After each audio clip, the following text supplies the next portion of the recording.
I stood in my childhood kitchen, holding a check for $8,000, when my mother crossed her arms and said the words that would change everything. We all agreed. "You are not welcome at Christmas." Her voice dripped with sarcasm, but her eyes held no warmth. Behind her, my sister smirked.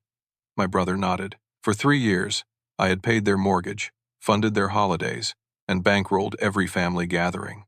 That day, I folded the check, slipped it into my pocket, and walked out the door. Let me back up and explain how I ended up in that kitchen, holding that check, hearing those words that cut deeper than any knife ever could.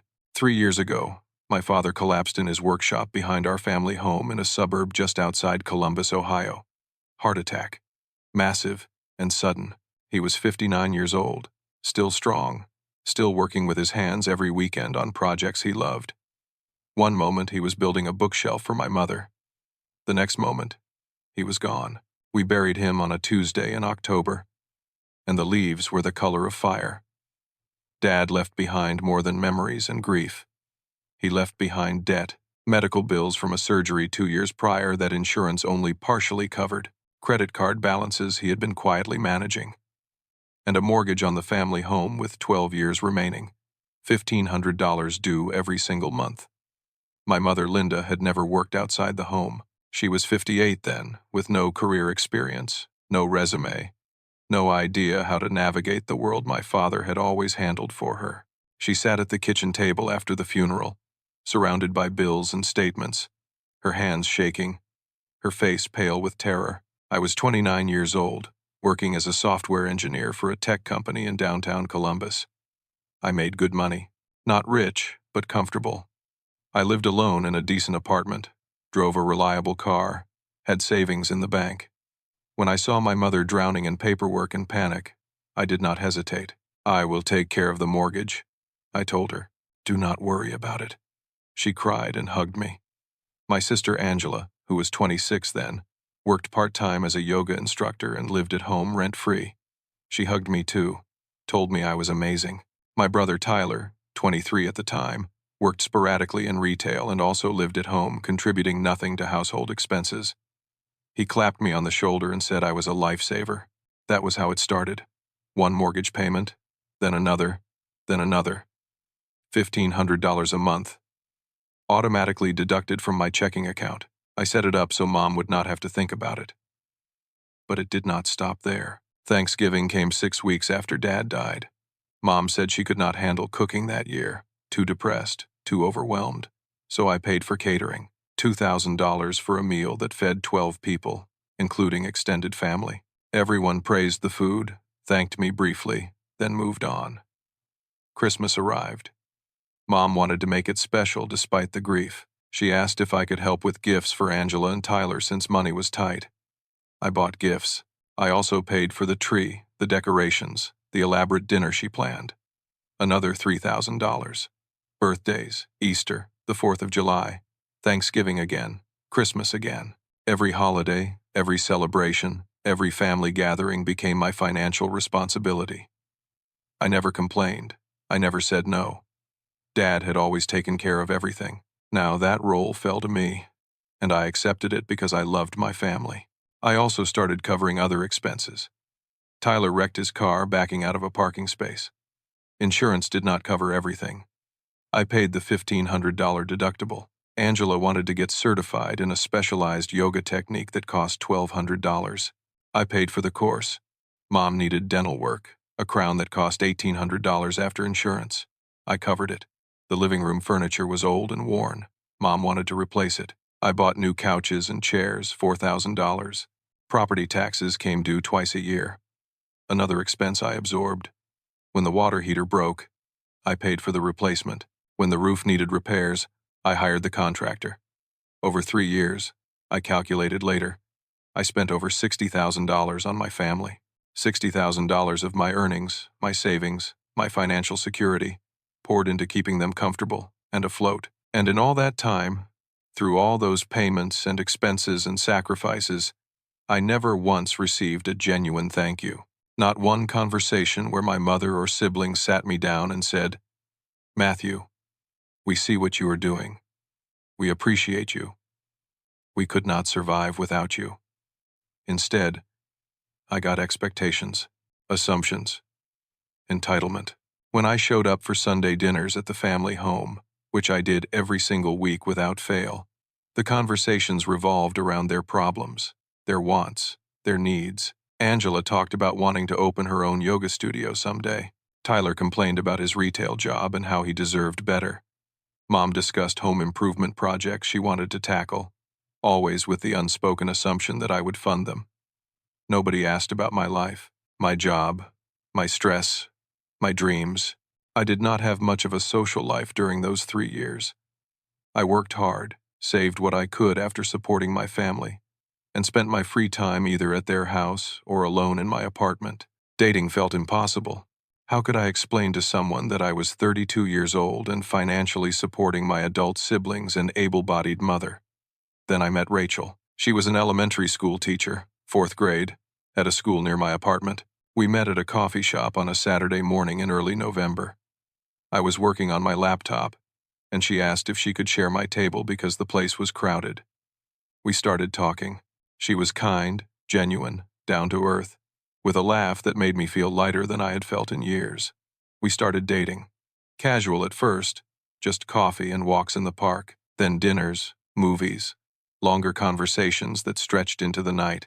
She told me about her work, her students, her love of teaching. She asked about my life, actually listened to my answers, remembered details from previous conversations. 8 months into our relationship, I realized I was falling in love with her, maybe had already fallen. I had not introduced her to my family yet. Part of me wanted to be sure about the relationship first, but another part, a part I did not fully acknowledge, was afraid. Afraid of how my family would react, afraid they would scare her away, afraid of exposing her to the dysfunction I had been managing for 3 years. But as Christmas approached, I decided it was time. Rachel was important to me. My family was important to me. They should meet. 3 weeks before Christmas, during Sunday dinner at the family home, I mentioned casually that I might bring Rachel to Christmas this year. The kitchen went quiet. Mom was standing at the stove, stirring something. Her hand stopped moving. Angela, sitting at the table scrolling through her phone, looked up sharply. Tyler, leaning against the counter eating chips, froze mid-chew. "Who is Rachel?" Mom asked, her voice careful. "My girlfriend," I said. "I have been seeing her for 8 months. I think it is time you all met her." Angela put her phone down. Tyler set the chip bag on the counter. Mom turned off the stove and faced me. "We need to discuss something," Mom said. As a family, I felt a knot form in my stomach. Something about her tone set off warning bells. Mom walked to the table and sat down. Angela and Tyler joined her.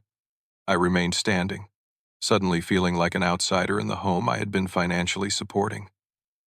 "We had a family meeting," Mom began, "a few days ago, about Christmas." "A family meeting," I repeated slowly. "Without me, we decided," Angela said, her voice sharper than necessary, "that Christmas should be just immediate family this year." I stared at her.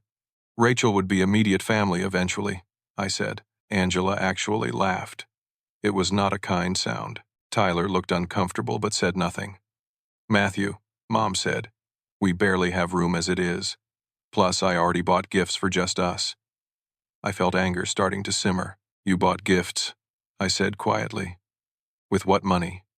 Silence, long and awkward. Mom shifted in her chair. "Well, you always take care of Christmas. We just assumed." There it was. The assumption. The expectation. I took a breath, tried to stay calm. "If money is tight, we can scale back. We do not need an expensive Christmas." Angela slammed her hand on the table. "Why should we scale back? You have plenty of money. Stop being selfish." The word hit me like a punch. Selfish. After 3 years of giving everything, I was selfish for wanting to bring my girlfriend to Christmas. "Look," I said, trying to keep my voice level. "If I am funding Christmas, then Rachel is invited. That is non-negotiable." Mom stood up, crossed her arms. Her face went cold in a way I had never seen directed at me before. "We all agreed," she said, her voice dripping with sarcasm and ice. "You are not welcome at Christmas." The room went silent. The refrigerator hummed. The clock on the wall ticked. I looked at Angela, who smirked. I looked at Tyler, who nodded in agreement. They were not joking. They had actually decided, in a meeting without me, to exclude me from Christmas unless I left Rachel behind. They wanted my money, but not my autonomy. My wallet, but not my choices. I reached into my pocket and pulled out the check I had brought with me. $8,000. Made out to the catering company Mom had hired for Christmas dinner. She had given me the information 2 weeks prior, asked me to pay the deposit and balance. I had written the check that morning. I folded it carefully, slipped it back into my pocket. Then I walked out the door without another word. I drove home with my hands shaking on the steering wheel. Anger, hurt, disbelief, all crashed through me in waves. I pulled into my apartment parking lot and just sat in my car for 20 minutes, staring at nothing. 3 years. $60,000. Countless hours of my time, my energy, my life. And the moment I asked for basic respect, basic inclusion, basic acknowledgement that I had a life outside of being their ATM, they told me I was not welcome. The phrase kept echoing in my head, "You are not welcome at Christmas." I went inside, made coffee I did not drink, sat on my couch staring at the wall. Then I opened my laptop and pulled up my bank statements. I needed to see the numbers, needed confirmation of what I already knew. Mortgage payments for 3 years, $54,000. Holiday expenses, birthdays, emergency repairs, medical bills, furniture, courses, insurance deductibles. Another $23,000 at least. Probably more if I dug through every receipt and transaction. $77,000, nearly $80,000 of my income, given freely to people who just told me I was not welcome in their home. I thought about my father, wondered if he had felt this way, trapped by obligation and love, giving everything until there was nothing left. He had worked himself into an early grave, literally, heart attack at 59. Stress, the doctor said. Years of stress.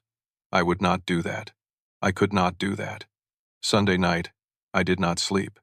I lay in bed staring at the ceiling, making decisions. Monday morning, I called my bank as soon as they opened. The customer service representative was cheerful and helpful. I explained I needed to stop an automatic payment. She pulled up my account, confirmed the mortgage payment scheduled for later that week. $1,500. Done, she said.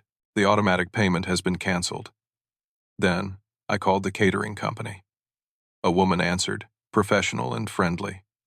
I asked about the Christmas dinner order under Linda Peterson. She found it immediately. Oh yes, she said. For 12 people. Premium menu. December 25th. The balance of $8,000 is due by December 15th. I need to cancel that order, I said. There was a pause. She explained the cancellation policy. Because the event was less than 30 days away, the deposit was non-refundable. The deposit had been $1,000, apparently put down on a credit card by my mother. The full balance had not been paid yet because Mom had told them her son would handle it. Cancel it, I confirmed. The woman processed the cancellation. I gave her my information to remove my name from the order entirely. She wished me a happy holiday. I thanked her and hung up. It was 10:45 on Monday morning. I pulled out my phone and opened the family group chat. Angela, Tyler, and Mom were all in it. I typed a message, read it 3 times, then sent it. Since I am not welcome at Christmas, I have canceled my financial contributions. The mortgage payment has been stopped. The catering order in my name has been canceled.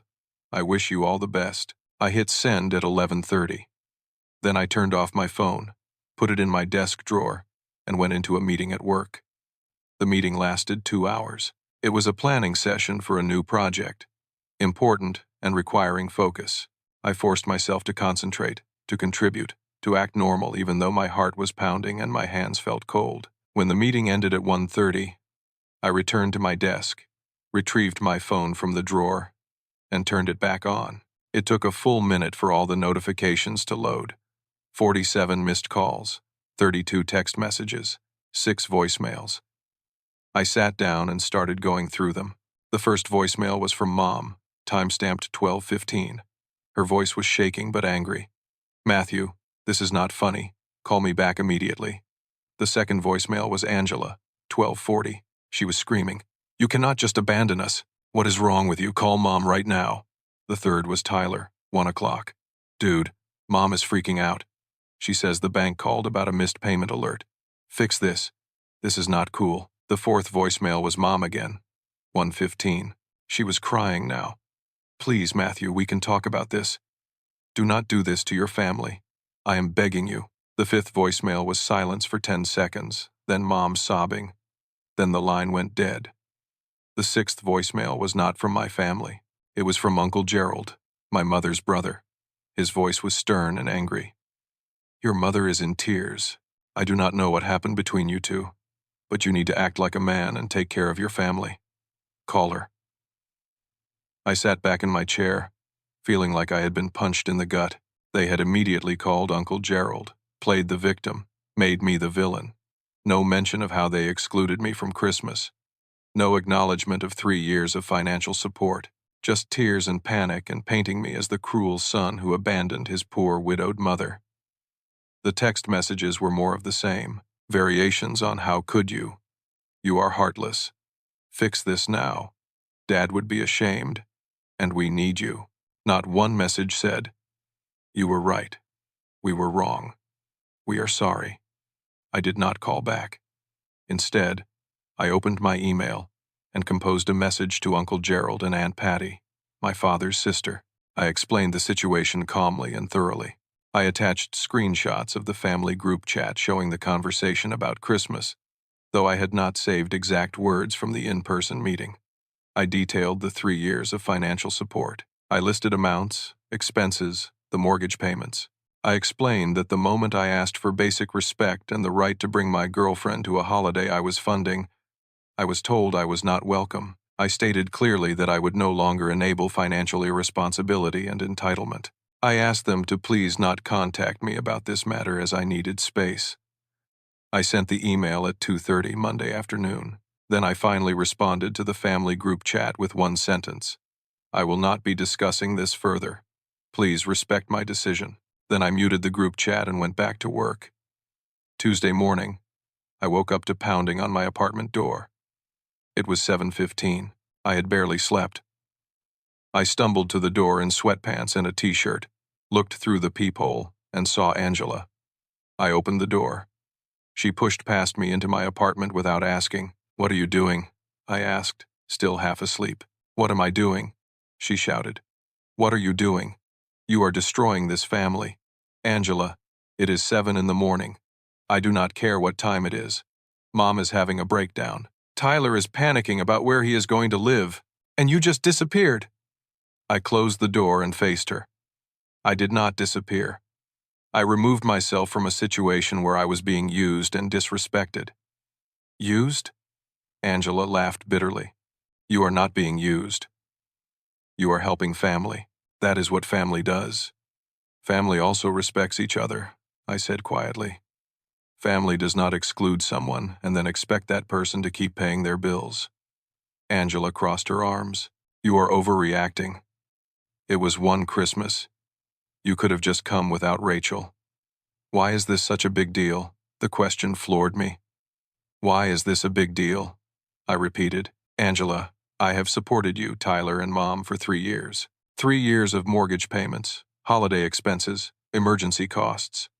I have given nearly $80,000 of my own money to keep you comfortable, and the moment I ask for the smallest consideration, I am told I am not welcome in the house I have been paying for. You really do not see why that is a problem? She shifted uncomfortably. We never asked you to pay for all that stuff. You never asked, I said, my voice rising, because you did not have to. You just expected it. Every time there was a bill, a problem, an expense, who did you call? Me. Every single time. And I never said no. I never complained. But apparently, my generosity has an expiration date that ends the moment I have a life outside this family. Angela's face flushed red. You think you are so noble. You think you are sacrificing so much, but you love playing the hero. You love being the one everyone depends on because it makes you feel important. Her words stung because part of me wondered if they were true. Had I enabled this? Had I created a dynamic where they could not function without me? But before I could respond, Angela kept going. Mom is terrified. The bank called her yesterday saying the mortgage payment did not go through. She is scared she is going to lose the house. Tyler does not know where he will go if that happens. And you are sitting here in your nice apartment acting like you are the victim. I am not the victim, I said. But I am also not responsible for solving every problem anymore. Mom is 58 years old. Tyler is 26. Angela, you are 29. You are all adults. Figure it out. Angela stared at me like I had slapped her. Then her expression shifted from anger to desperation. Please, Matthew, just pay the mortgage this month. Give us time to figure something out. No. The word hung in the air. No, I repeated. I am done enabling this.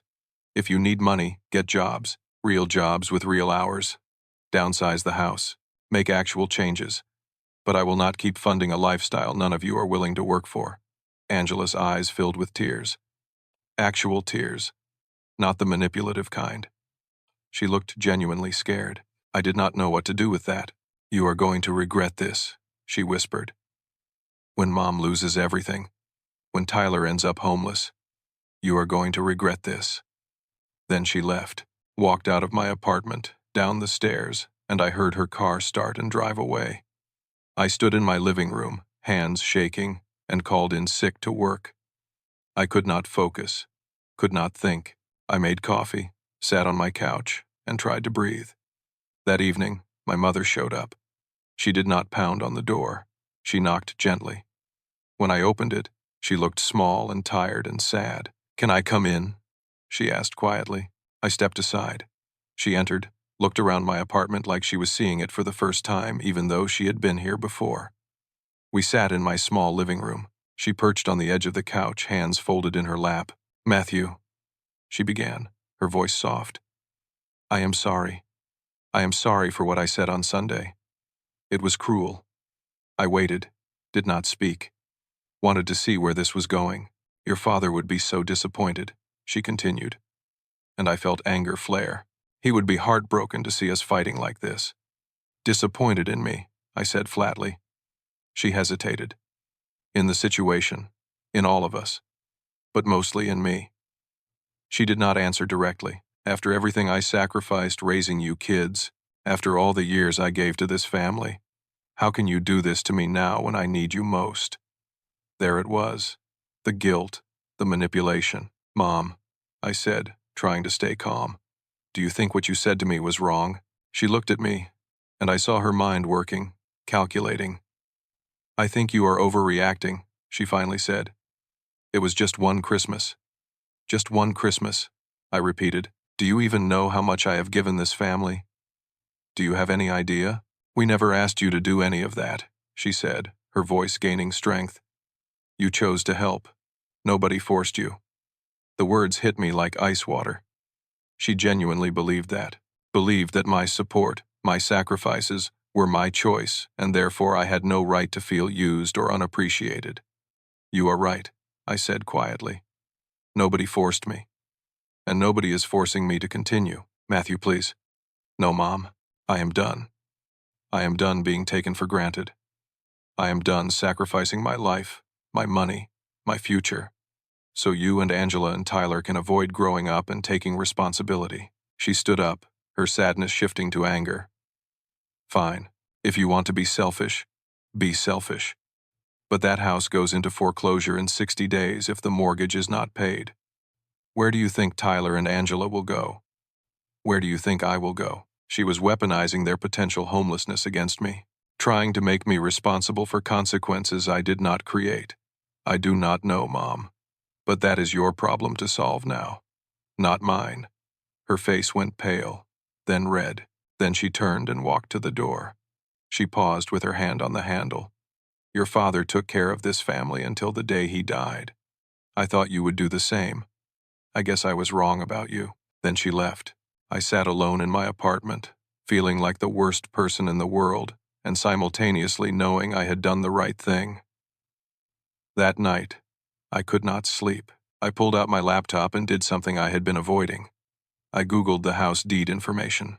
2 years ago, when I refinanced the mortgage to get a better interest rate and lower Mom's monthly payment, The mortgage company required my name on the deed since I was taking over the loan. Mom had signed the paperwork easily, said it was just a formality, nothing important. But legally, I discovered, I was now a co-owner of the property. The house was in both our names. I had rights, legal rights. The next morning, Wednesday, I called a real estate attorney. Explained the situation. He listened carefully, asked questions, pulled up the property records. You have options, he said. You could force a sale of the property as a co-owner. You could demand the other occupants vacate. You could negotiate a formal rental agreement, or you could sign over your portion of the deed. But I would not recommend that without legal protections in place. What happens if the mortgage goes unpaid? I asked. Foreclosure process begins after 90 days of missed payments typically. Since your name is on the loan, it damages your credit too. You would both be liable. So doing nothing hurts me as much as it hurts them. Exactly. I thanked him, scheduled a follow-up appointment, and hung up. I had leverage. Real, legal leverage. The question was how to use it. That afternoon, Uncle Gerald called. His tone was different from the angry voicemail. He sounded tired. Matthew, I read your email. I am sorry I came at you without knowing the full story. I appreciated the apology. Thank you. I also talked to your Aunt Patty. She said some things about your mom that made sense. Said your dad dealt with Linda's expectations for 30 years. That it wore him down. I did not know what to say to that.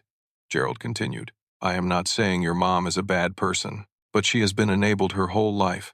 First by her parents, then by your dad, now by you. She does not know how to stand on her own because she never had to.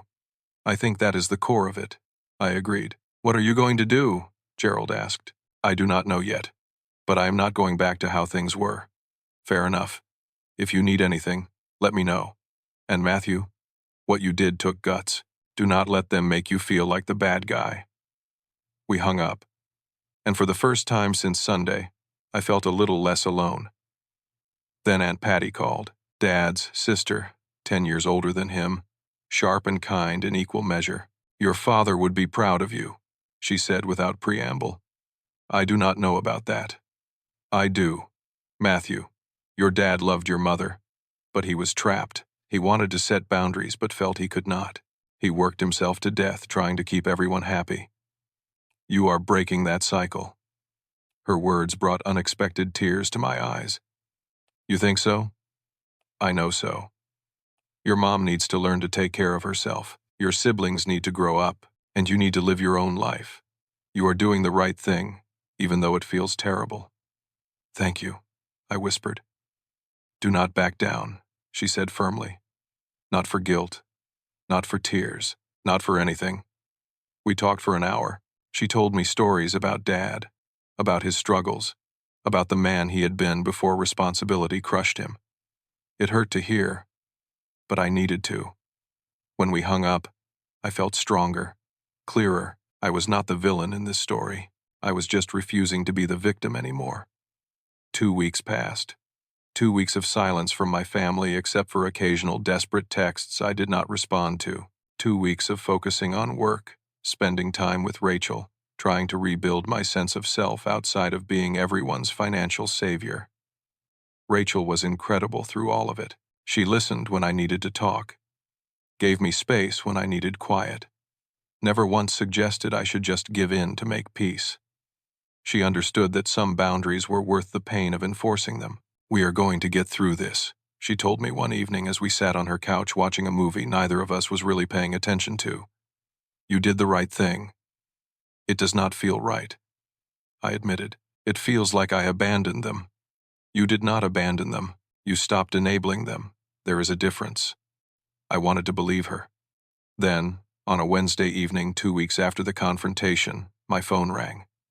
It was a number I did not recognize. I almost did not answer, but something made me pick up. Matthew. It was a man's voice, hesitant. Yes, this is Dr. Bradley from Riverside Hospital. Your mother was brought in by ambulance about an hour ago. My heart stopped. What happened? She experienced chest pains and difficulty breathing. She is stable now, but we are running tests. She asked me to call you. I will be right there. I grabbed my keys, told Rachel what happened, and drove to the hospital, breaking every speed limit. My mind raced with terrible thoughts. Heart attack. Just like Dad.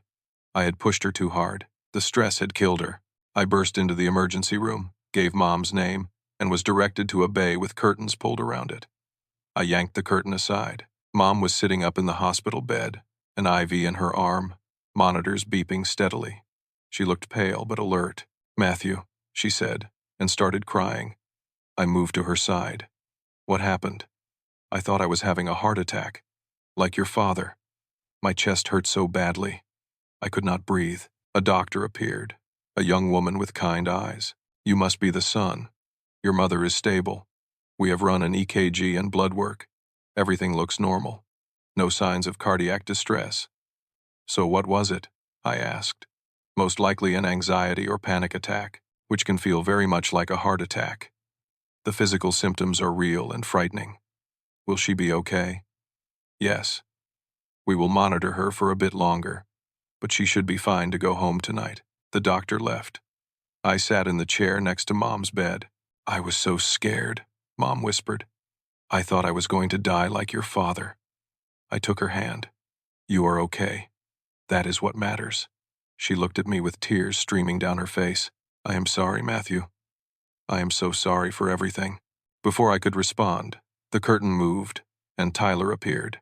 His face was flushed, his eyes wild. When he saw me, anger replaced concern. "You," he said, pointing at me. "This is your fault." "Tyler," Mom said weakly, but he ignored her. "She is in the hospital because of you. Because you abandoned us. Because you decided your stupid girlfriend was more important than your family." I stood up, putting myself between Tyler and Mom. "Tyler, calm down. This is a hospital. I do not care. You think you are so special because you have money? Dad left that house to Mom, not you. You are just supposed to help, not control everything." "I never tried to control anything," I said as calmly as I could manage. "I just paid the bills. You act like you are better than us, always showing up with your fancy job and your money, making us feel like failures." The words hung in the air. "Making us feel like failures. Is that what this is about?" I asked quietly. "You resent me because I am successful?" Tyler's face crumpled. He was drunk, I realized. Smelled it on him now. "You do not understand what it is like. Living in Dad's house, watching Mom cry every day about money, knowing we are going to lose everything.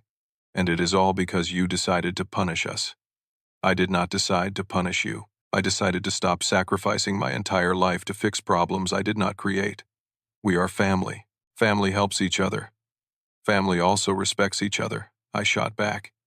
"Family does not take and take and take without ever giving back. Family does not exclude someone from holidays and then expect that person to keep funding those holidays." A nurse appeared, drawn by the raised voices. "Gentlemen, I need you to keep it down or take this outside." Tyler glared at me, then turned and walked out. I sat back down next to Mom, hands shaking. "I am sorry," she said again. "About Tyler. About everything." The curtain moved again, and this time Angela entered. She looked more composed than Tyler, but her eyes were red like she had been crying. "How is she?" Angela asked me directly. "Stable. Panic attack, not heart attack." Angela nodded, moved to Mom's other side. She took Mom's hand without a word.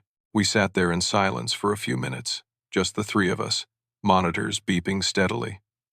Then, Angela said something that shocked me. "We did not want Rachel at Christmas because we knew once you had your own family, you would stop taking care of us." I turned to look at her. "What?"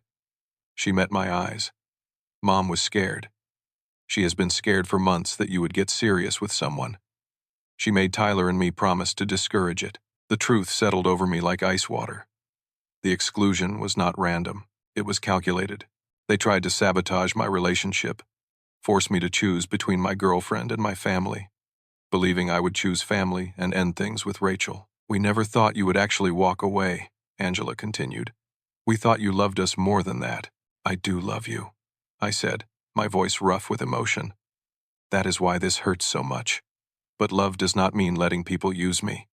Love does not mean sacrificing my entire life so you can avoid growing up." Angela looked down. I know that now." Mom was crying again, quietly. "I am sorry," she kept whispering. "I am so sorry." A nurse came to check vitals. Then the doctor returned, said Mom could be discharged. I waited while they processed paperwork, then helped Mom into a wheelchair hospital policy required for discharge. In the parking lot, Angela had driven Mom's car. Tyler was nowhere to be seen. "Can you follow us home?" Angela asked me, just to make sure she gets inside okay. I hesitated, then nodded. I followed their car through familiar streets to the house I had paid for, helped Mom inside, got her settled on the couch. Angela made tea. The house felt different, smaller, sadder. I realized I had not been inside in 2 weeks. "Matthew," Mom said as I was preparing to leave, "I need to tell you something. I am scared. I do not know how to take care of myself. Your father always did everything." For the first time, I saw her not as manipulative, but as genuinely terrified and incapable. "Mom," I said gently, "I love you, but I cannot sacrifice my life to make up for the fact that you never learned to be independent. It is not fair to me, and honestly, it is not good for you either." She nodded, wiping tears. "What am I supposed to do? Learn, grow, figure it out. You are 58, not 80. Plenty of people work at your age. I do not know how. Then find help. Uncle Gerald, Aunt Patty, a career counselor. But Mom, I cannot keep saving you from consequences. Nobody can grow if they are never allowed to struggle." She looked at me with something I had not seen before. Maybe respect, maybe just exhaustion. I left the house and drove home, feeling emotionally wrung out but somehow lighter. The next morning, I called the real estate attorney again. "We need to move forward," I told him. Over the next week, I worked with the attorney to draft a formal proposal for my family. It was fair but firm. The house could remain in the family, but on new terms. I would cover one more mortgage payment to prevent immediate foreclosure. That gave them 60 days to make changes. After that, they had 3 options. Option 1. They take over the mortgage payments themselves and buy out my portion of the house. Option 2. They refinance the house in Mom's name only, removing me from the deed and loan. Option 3. We sell the house and split proceeds. Additionally, Tyler and Angela would need to pay rent to Mom if they continued living there, or move out. No more free rides. I would no longer provide financial support for anything beyond emergency medical expenses. No holidays, no repairs, no bailouts. If they refused these terms, I would force the sale of the house as co-owner. The attorney drafted everything formally. I read it 3 times, made sure it was fair, then had it sent via certified mail to my mother. For 3 days, I heard nothing. Then Uncle Gerald called. "I talked to Linda. She got your letter. She is devastated, but she knows you are right." I felt a wave of relief mixed with sadness. What is she going to do? That is why I'm calling. I want to help her. I have offered to help her sell the house and downsize to something affordable. A condo, maybe. Something she can manage on Social Security and a part-time job. She agreed to that? Eventually, after a lot of tears and resistance. But yes, thank you, Gerald. Do not thank me. You forced this, Matthew. You made her face reality. That took courage. 2 days later, Gerald called again. He wanted to arrange a family meeting at his house. Neutral territory. Everyone present. Mom, Angela, Tyler, me, Rachel, Gerald, and Aunt Patty. "I will only come if Rachel is invited and treated with respect," I said firmly. "Understood. And everyone needs to acknowledge what happened before any discussion of moving forward." I agreed. The meeting was scheduled for Saturday afternoon. I picked up Rachel, and we drove to Gerald's house together. My stomach was in knots. Rachel squeezed my hand. "Whatever happens, I am here," she said. Gerald's house was warm and welcoming. He greeted us at the door, shook Rachel's hand, made her feel welcome immediately. Aunt Patty hugged me tight and whispered, "Stay strong." Mom, Angela, and Tyler were already there, sitting awkwardly in the living room. Everyone sat. Gerald took charge. "Before we discuss logistics or solutions, we need to address what happened. Matthew was excluded from Christmas after 3 years of supporting this family financially. That was wrong. Linda, do you agree? Mom looked at her hands. Yes. It was wrong. I was scared and acted badly. Angela, Gerald continued. Do you agree? Angela nodded. Yes. We were scared of losing Matthew's support, so we tried to control his life. That was wrong. Tyler? Tyler mumbled something that might have been agreement. Aunt Patty spoke next. I want to share something. She looked at Mom. Linda, my brother loved you, but he struggled under the weight of being the sole provider for 30 years. It contributed to his death. Matthew was going down the same path. By setting boundaries, he saved himself. And honestly, he is giving you the chance to finally grow up and take care of yourself. Mom started crying. I know you are right. I just do not know how to change. Then learn, Patty said firmly but kindly. You are 58, Linda. You have decades left to live. Do you want to spend them helpless and dependent? Or do you want to discover who you can be when you stand on your own? The room was quiet except for Mom's soft crying. Then Angela did something that shocked everyone. She stood up and left the room. For a moment, I thought she walked out in anger. But she came back carrying a folder. I need to show you all something, she said. She opened the folder. Inside were job applications, printed and filled out. She had applied to 3 yoga studios for full-time positions. One had already called her back for an interview next week.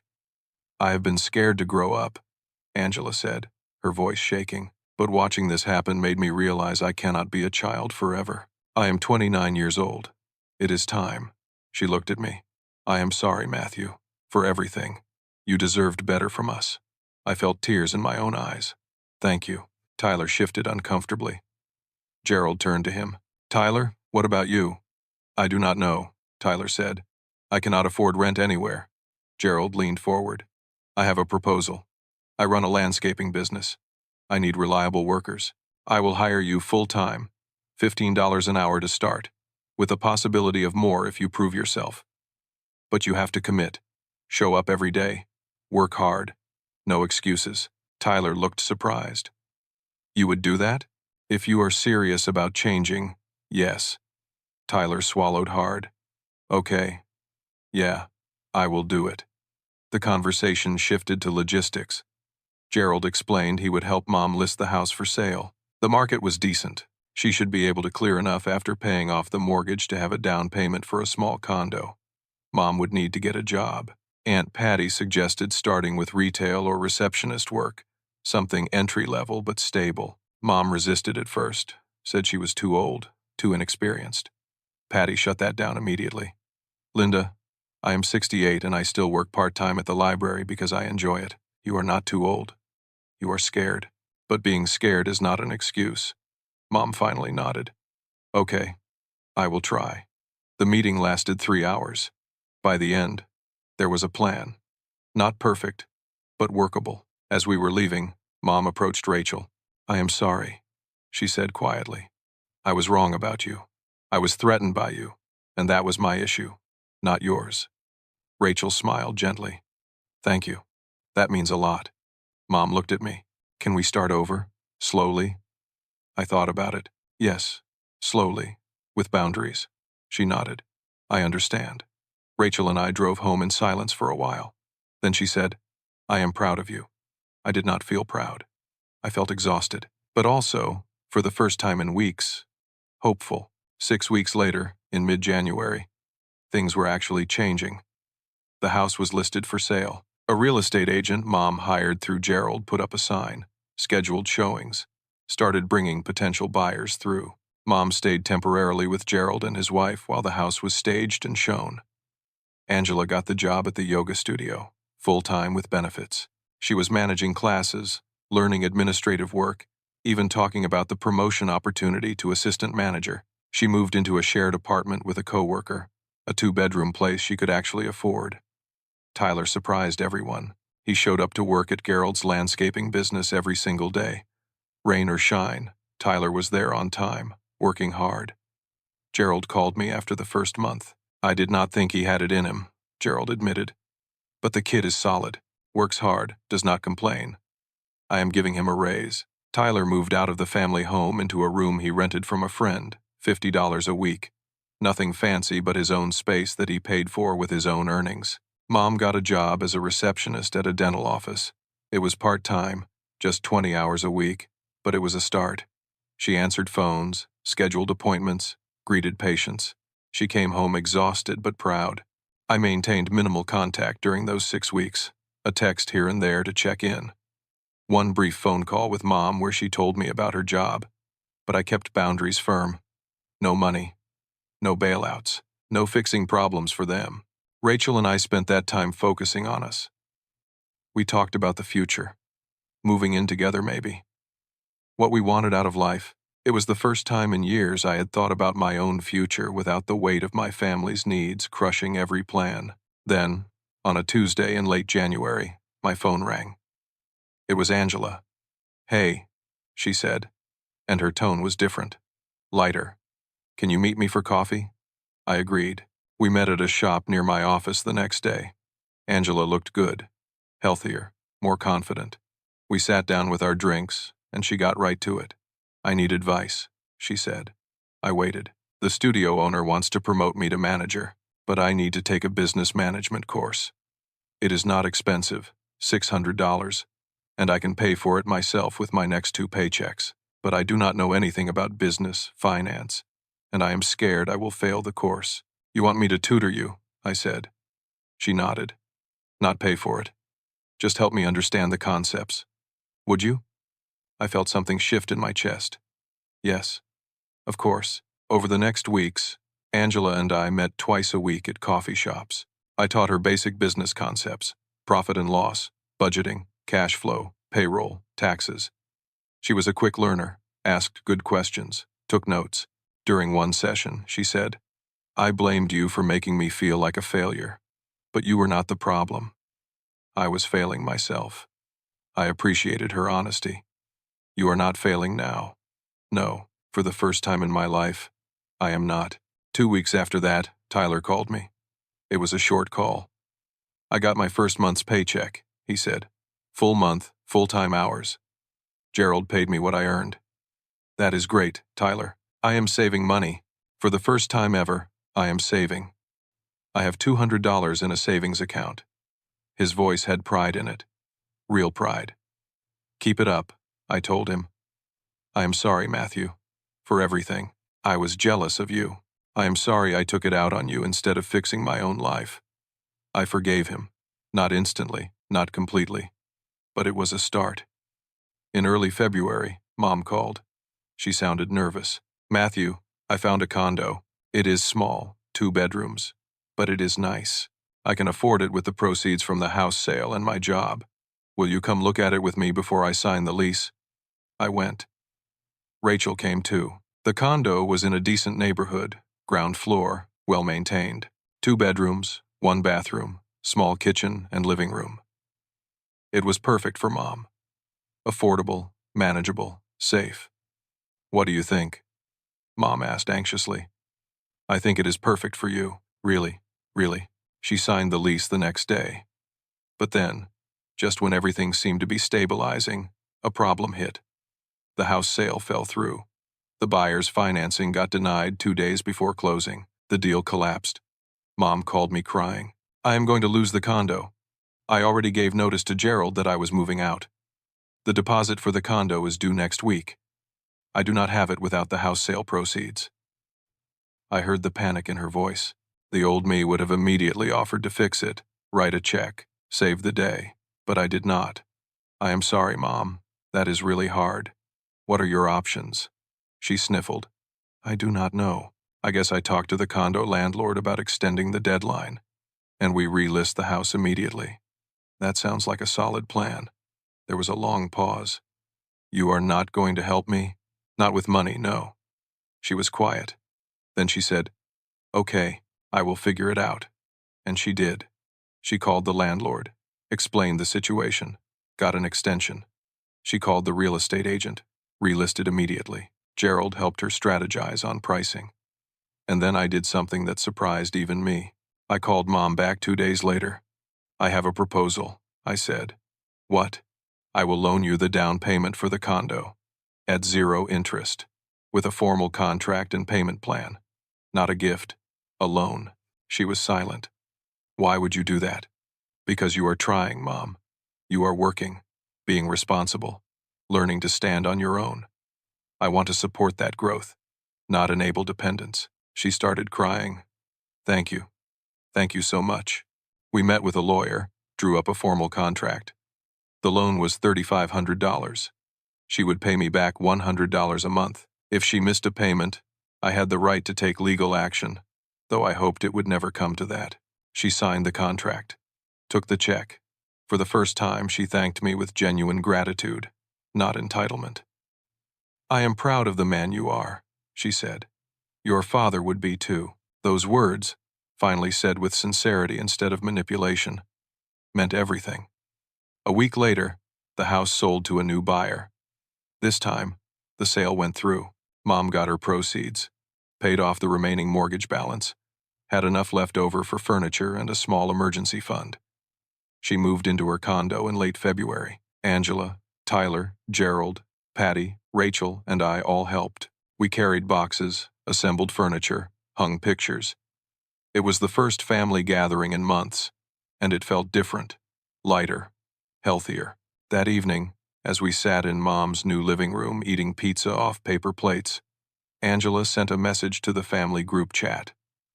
The first message in that chat in months. Small Christmas gathering at my apartment this year, she wrote. Everyone contributes something affordable. No expensive catering, just family. I looked at the message. Rachel looked over my shoulder, specifically inviting Rachel. Angela added, for real this time. Mom responded, I would love that. I will bring a dessert I make myself. Tyler, I will bring drinks, non-alcoholic. I'm trying to quit drinking. That was news. Good news. Rachel and I will bring a main dish, I typed. Gerald, Patty and I will bring sides. It was settled. Christmas, nearly a year after the original conflict, would be simple and genuine. Christmas Day arrived, and Rachel and I drove to Angela's apartment together. I felt nervous. Old wounds do not heal overnight. But I also felt hopeful. Angela's apartment was small but warm. She had decorated modestly, a small tree with simple ornaments, string lights along the windows, a wreath on the door. Mom was already there, helping Angela set up a folding table for food.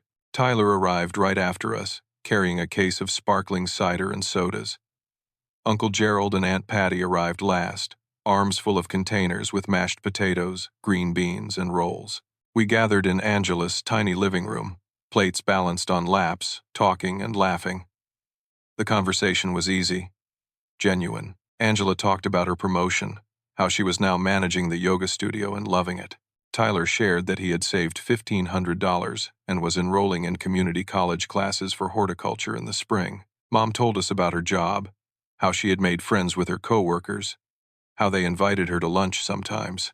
She seemed younger somehow, lighter. Rachel fit in naturally. Mom asked her about teaching, actually listened to the answers, seemed genuinely interested. Angela complimented Rachel's dress. Tyler made jokes that were actually funny instead of mean-spirited. After we ate, we played board games. Simple ones. Nothing competitive or intense. Just family spending time together. We laughed. We told stories. We were present with each other. As the evening wound down, Mom pulled me aside into Angela's small kitchen. She reached into her purse and pulled out an envelope. This is for you, she said. Mom, you did not have to get me anything. Just open it. Inside was a check for $100. The first payment on the loan, not due for another 2 weeks, and a handwritten letter. I unfolded the letter. Her handwriting was shaky but clear. Matthew, it began, I want to thank you for having the courage to set boundaries with me. For 3 years, I used you. I expected you to replace your father, to sacrifice your life for mine, and I never once appreciated what you gave. You stopped enabling me, and I hated you for it at first. But now I see it was the greatest gift you could have given me. You forced me to grow up, to take responsibility, to discover I am capable of taking care of myself. I am working. I am paying my own bills. I am standing on my own feet. And I am proud of myself for the first time in decades. I am sorry for every way I failed you as a mother. I am sorry I took you for granted. I am sorry I tried to control your life instead of celebrating your happiness. Thank you for not giving up on me, even when I gave you every reason to. I love you. Mom. I read it twice. Tears blurred my vision. Thank you, I whispered. She hugged me. A real hug, not a manipulative one. I love you, she said. I am so proud of you. Later, as people were preparing to leave, Uncle Gerald pulled me aside. You know what you did? He said quietly. You broke a generational cycle. Your grandmother babied your mother.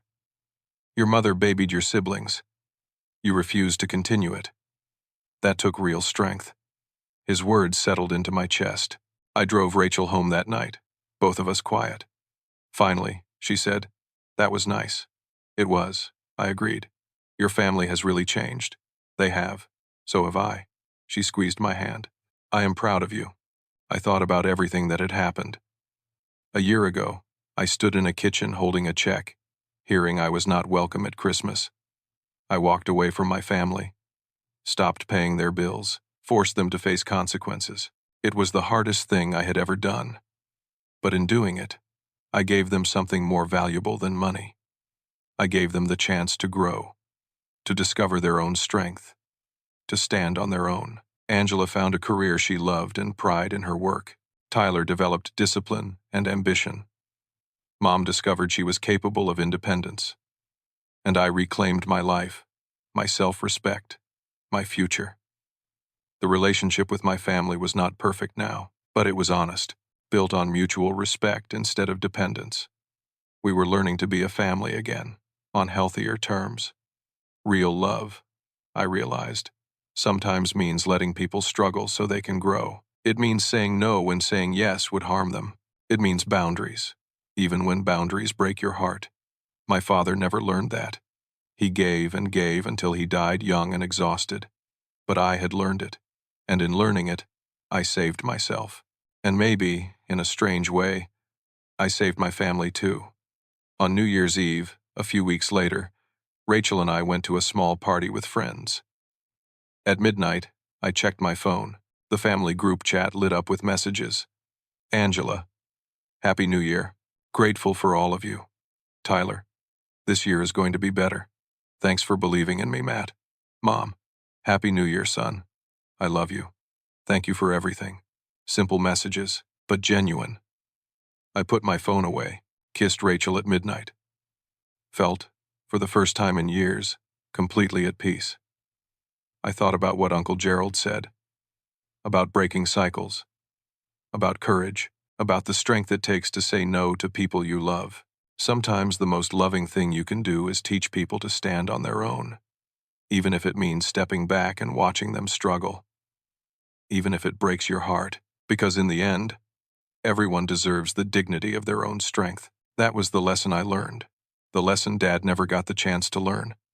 And as the new year began, I felt hope, for my family, for Rachel and me, for the future we were building together. I had fought back. I had set boundaries. I had refused to sacrifice my life. And everyone, including me, was better for it.